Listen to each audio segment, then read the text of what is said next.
Assalamualaikum warahmatullahi wabarakatuh. Jumpa lagi dengan saya di Abil Maiwa Channel. Jadi teman-teman, channel ini merupakan channel pendidikan tempat kita berbagi tentang aplikasi pendidikan Microsoft Office serta tips dan trik komputer. Jadi teman-teman, di video kali ini kembali lagi admin akan berbagi sebuah video informasi yang cukup penting untuk teman-teman guru honorer di seluruh Indonesia. Jadi di video kali ini teman-teman, kita akan mencoba mengangkat tema yang boleh dikata itu akan terjadi nantinya pada saat teman-teman mengikuti proses seleksi guru P3K di tahun 2021. Yang mana itu yang kita lihat di sini bukan persoalan siapa yang melamar di sekolah itu dan berapa jumlah guru honorer yang melamar di situ, tapi yang kita lihat di situ adalah sekolah induk teman-teman ya. Sekolah induk yang mana ada guru honornya sekian dan jumlah formasi yang disediakan sekian, sehingga kita bisa melihat seberapa besar sebenarnya peluang yang teman-teman miliki ketika teman-teman bisa mencapai passing grade di tes seleksi P3K atau ujian kompetensi nantinya. Nah, di sini admin akan mencoba memperlihatkan contoh komen ya, salah satu komen dari teman-teman di kolom komentar di channel ini. Di video saya yang tadi pagi admin upload, ada itu video yang skema terbaru kelulusan untuk teman-teman guru honorer. Di situ ada satu komen dari teman-teman guru yang cukup menarik untuk admin perlihatkan kepada kalian semua ya. Di sini kita coba lihat ya. Teman-teman bisa perhatikan sendiri. Ini adalah salah satu komen dari teman-teman guru honorer.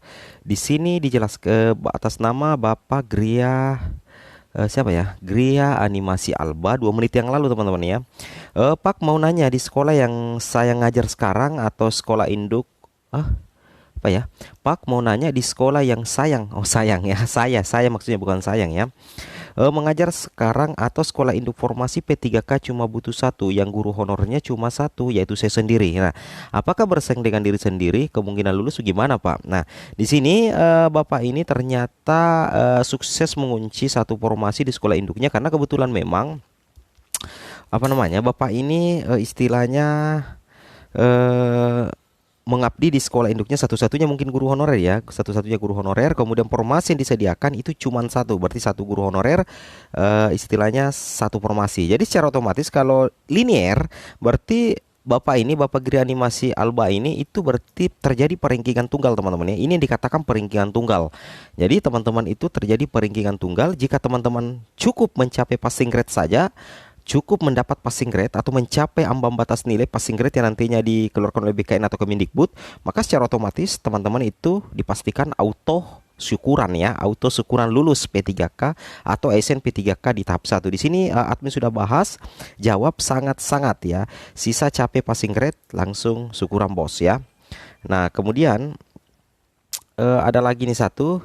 Kalau peringkingan tunggal biasanya harus mencapai nilai berapa? Kalau di sekolah saya dua-dua linear semua, tapi ada usia 35, ada yang di bawah usia 35. Kalau persoalan peringkingan tunggal itu, istilahnya peringkingan tunggal itu jika satu formasi satu orang. Ya, itu maksudnya ya, satu formasi satu orang di sekolah induk atau di sekolah lain yang tidak ada pelamarnya. Seperti itu maksudnya ya teman-teman ya. Misalkan sekolah A, guru honornya 3, formasi yang disediakan juga 3, berarti di situ terjadi peringkingan tunggal. Begitu maksudnya teman-teman ya, saudara-saudara semua ya. Nah, berapa passing grade yang harus dicapai itu tergantung dari passing grade yang dikeluarkan oleh BKN nantinya atau Kemendikbudristek ya. Berapapun passing grade yang dikeluarkan nantinya atau yang diumumkan nantinya itu, maka itu juga yang harus teman-teman capai. Nah, ketika teman-teman anggaplah di SDA itu formasinya satu, guru honornya juga satu. Nah, ketika teman-teman tidak bisa mencapai passing grade, maka secara otomatis teman-teman itu tidak lulus ya, tidak lulus tahap pertama. Tetapi jangan khawatir, teman-teman tetap bisa mengikuti di tahap kedua dan tetap memilih formasi di sekolah induk teman-teman, dan kembali teman-teman akan menguncinya. Seperti itu ya, aturan di Permenpan RB seperti itu teman-teman ya. Nah,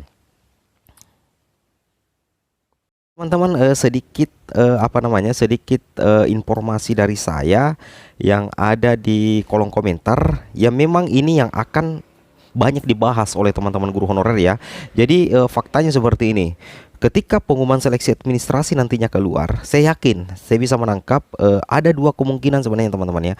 Ada dua kemungkinan yang akan selalu dipertanyakan oleh teman-teman ya. Yang pertama, mengenai soal ya, soal bagaimana contoh-contoh soal yang baik dan benar, contoh-contoh soal atau tips-tips agar kita bisa lolos mengerjakan ujian kompetensi manajerial, kompetensi teknis, manajer sosial kultural wawancara, dan yang kedua adalah mengenai persaingan di sekolah induk atau di luar sekolah induk. Itu dua hal yang akan selalu dipertanyakan hingga pagelaran P3K ini selesai. Nah, oke teman-teman, untuk lebih jelasnya silahkan teman-teman simak video dari saya ya. Ada video saya, silahkan simak sekarang videonya. Setelah saya bercap-cap di sini, silahkan teman-teman saksikan video saya sekarang ya. Oke, assalamualaikum warahmatullahi wabarakatuh. Bismillahirrahmanirrahim. Assalamualaikum warahmatullahi wabarakatuh. Jumpa lagi dengan saya di Abil Maiwa Channel. Jadi channel ini merupakan channel pendidikan teman-teman, tempat kita berbagi tentang aplikasi pendidikan, Microsoft Office, serta tips dan triks komputer. Jadi di video kali ini teman-teman, kembali lagi ke admin akan membahas sebuah video informasi penting, yaitu tentang dua kondisi menguntungkan semua guru honorer di seleksi guru P3K tahap 1. Jadi di sini teman-teman harus memaksimalkan peluang ya. Jadi termasuk juga untuk teman-teman guru honorer tanpa afirmasi yang lolos P3K tahap 1 seperti itu ya. Jadi di sini ada dua kondisi menguntungkan semua guru honorer jika mengalami hal seperti ini di seleksi guru P3K tahap 1. Kira-kira apa itu? Kita langsung saja ke videonya.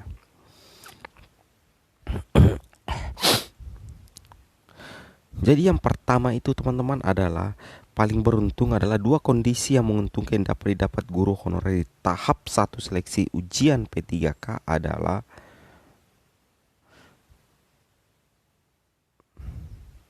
yang pertama adalah anggaplah di SD Noah formasi P3K 2 guru kelas, kemudian guru honorer induk linearnya adalah 2 orang yang linear. Jika seperti ini kejadiannya, jika ada teman-teman guru honorer yang sedang menonton video ini, ternyata kondisinya hampir sama dengan di video ini, silahkan komen di kolom komentar ya. Silahkan komen di kolom komentar. Jadi jika di sebuah sekolah itu ternyata sama seperti ini, formasi P3K-nya adalah anggaplah 2 guru kelas, sedangkan guru honorernya 2 juga orang yang sama-sama linear ijazahnya, maka di sini terjadi perenggingan tunggal teman-teman ya. Jadi di sini kedua guru honorer ini tidak akan bersaing satu sama lain, dan tentunya mereka hanya bersaing dengan diri mereka sendiri, atau mereka cukup mencapai passing grade untuk bisa lolos menjadi ASN P3K tahap 1 di tahun 2021 ini. Seperti itu teman-teman. Jadi sangat luar biasa jika ada yang kondisi seperti ini. Misalkan formasi 2 guru honorer 2, atau formasi 3 atau guru honorer 3, atau 4 4 5 5 6 6 dan seterusnya. Jika ada yang kondisinya seperti ini, boleh dikata itu sangat beruntung teman-teman ya. Itu sangat beruntung karena tidak terlalu bersaing dan hanya bersaing dengan diri sendiri. Seperti itu teman-teman ya. Jadi teman-teman itu, ini yang pertama itu yang paling beruntung adalah di SD Noa formasi P3K 2 guru kelas sedangkan guru honorer di sekolah tersebut 2 juga. Jadi otomatis satu formasi 1 orang, terjadi perenggangan tunggal, cukup mencapai ambang batas nilai atau passing grade, maka langsung auto ASN P3K. Seperti itu ilustrasinya teman-teman ya. Oke, kita lanjut lagi ke yang kedua.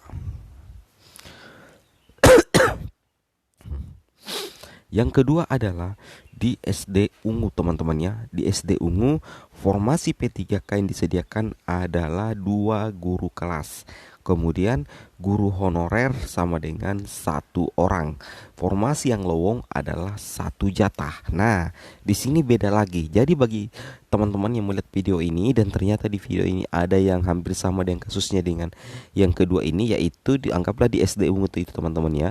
Formasi P3K-nya itu ada 2 yang disediakan, ada 2 formasi guru kelas. Ternyata guru honornya itu cuma 1 teman-teman ya, 1 orang, sehingga menyebabkan ada 1 formasi yang masih memiliki 1 jatah formasi. Nah, sedangkan untuk guru honorer yang 1 orang itu tadi, itu sudah bisa mengunci formasinya teman-teman ya, sudah bisa mengunci formasinya, alias hanya bersaing dengan dirinya sendiri untuk bisa lolos passing grade. Artinya guru honorer yang satu orang ini tidak perlu bersaing dengan banyak guru honorer, cukup bersaing dengan dirinya sendiri karena formasi ada dua, atau cukup mencapai ambang batas nilai, maka secara otomatis guru ini sudah lolos ASN guru P3K. Sedangkan ternyata ada satu formasi yang disediakan teman-temannya. Ada satu formasi yang disediakan di sini. Formasi yang disediakan ini itu bisa dilamar oleh teman-teman guru honorer yang berasal dari sekolah lain. Nah, misalkan ada dari SD 2, SD 3 yang tidak memiliki formasi di sekolah induknya, itu bisa melamar formasi di SD Ungu teman-temannya, karena di SD Ungu itu ada dua formasi guru kelas, sedangkan guru honornya satu, sehingga cuma satu yang terpenuhi, satunya itu masih lowong. Jadi bisa dilamar oleh teman-teman guru honorer dari sekolah lain, seperti itu ya. Kenapa? Karena dengan aturan seperti ini berarti teman-teman itu tidak melanggar peraturan Menpan RB nomor 21 tahun 2000, nomor 28 tahun 2021, seperti itu teman-teman ya. Karena kenapa? Karena di sini masih ada lowong, masih ada yang lowong. Seperti itu teman-teman ya, seperti itu, masih ada yang lowong. Oke teman-teman, mungkin cukup sampai di sini video informasi saya. Semoga video ini bermanfaat. Jangan lupa like, comment, and subscribe. Assalamualaikum warahmatullahi wabarakatuh.